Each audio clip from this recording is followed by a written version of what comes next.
Merry Christmas from Liberty Today. Is a constitutional convention a holiday treat or a lump of coal? We'll hear from constitutional scholar Robert Brown on that. The Freedom Poet has a Christmas present for the president, an impeachment petition. And we remember the great Paul Harvey with his Christmas story of the man and the birds. All coming up on today's Liberty Today. Lots of folks in western South Dakota, at least, went several days without electricity very recently. Sam Kephart, I don't know if you were off somewhere in the Bahamas during that blizzard, but those of us who have to stay here, live here, work here, experienced significant power outages for days, some, I think, a couple of weeks or so. But that's just a picture of things that may be in our future. Yes, indeed. You know, the American public is getting manipulated on many fronts. And there's an expression that conspiracy theorists use called a false flag attack. Well, I happen to believe in a false flag attack. So you're a conspiracy theorist? To some degree. I didn't used to be, but it's hard to stay away from that. Well, now follow this. If I'm flipping a coin, random walk theory says more or less over a long period of time, half the flips should be heads and half should be tails over time. Well, when most of the news is bad all the time, then you have to ask yourself, are we having a streak of bad luck politically with our leadership, both parties included, or is history being manipulated? The study I've done has led me to believe history is being manipulated. How? Events are being manipulated. How? Very simple. It's called problem, reaction, solution. So if I want to entrap a population, you create a problem. I create a problem knowing what their reaction is going to be, and the solution is for government to come in.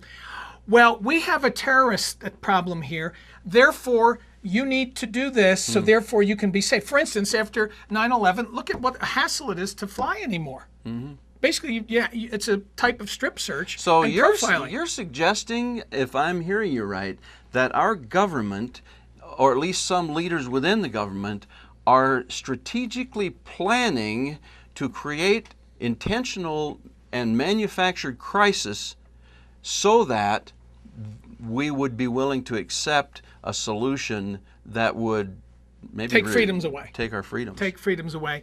Yes, I am saying that. Now, when I say government, I'm not necessarily talking about all congressmen and senators. I think some of them are aware of this issue.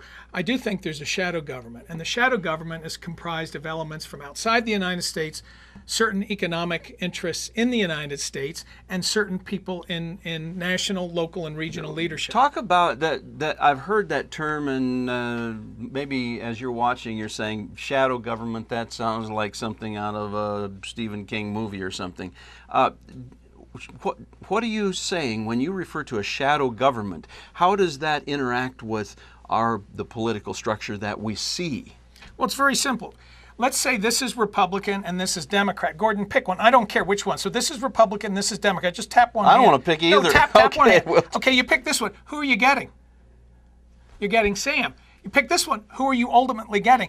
I'm the shadow government, but this Democrat-Republican story and constant fuss, it's designed to distract people. Anyone who's done hypnosis or magic, you distract here when the real action is going on over here.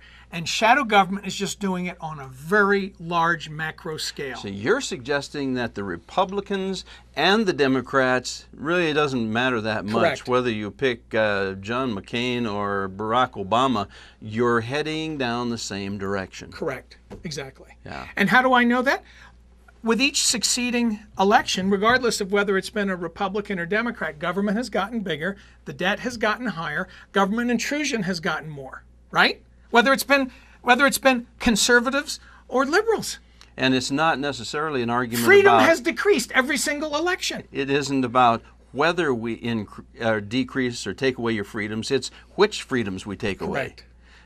You should be very concerned. You should be very concerned. And it's not about whether we spend more money. It's about where we spend more money. Right. And I say we are being loaded in the chute. You're a cattleman. Those of you that may load them in the chute is where you take them from the field to the pen to the holding corral and in the chute and off to the slaughter barn. And financially and personal rights wise, that is absolutely going on right now. And I think sometime in the early part of 14, we're going to have a false flag attack that's going to attack our electric grid. And I think a lot of folks across America are going to be without power. I'm researching personally right now, putting in a Generac or Briggs & Stratton natural gas-powered generator on my home. Well, I think it's time that America wakes up and smells the coffee. Whether you believe in this shadow government theory or not, it's hard to disagree that both political parties are leading us much in the same direction.